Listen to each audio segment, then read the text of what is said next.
জয় যিশু। মন পরিবর্তনের গুরুত্ব। মন পরিবর্তনের গুরুত্ব। ঈশ্বরের বাক্যে মন পরিবর্তন বা মন ফিরানোর বিষয়টি খুবই গুরুত্বপূর্ণ। সমগ্র বাইবেলে অন্তত 100বারেরও বেশি এই বিষয়টির উল্লেখ আছে।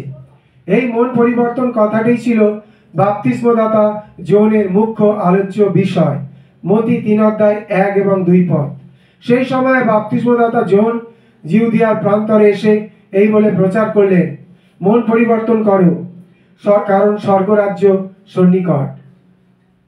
প্রভু যিশু যখন তার শিষ্যদের প্রচার করতে পাঠালেন, তখন তিনি তাদের মন পরিবর্তনের কথা প্রচার করতে আদেশ দিয়েছিলেন।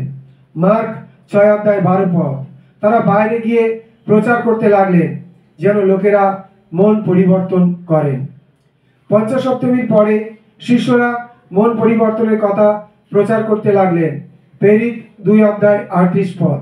পিতর তাদের বললেন, মন ফিরাও এবং তোমরা প্রত্যেকজন পাপ মোচনের নিমিত্ত যীশু খ্রিস্টের নামে বাপ্তাইজিত হও। এটাই প্রেরিত পিতরের প্রচারের আসল বিষয় ছিল।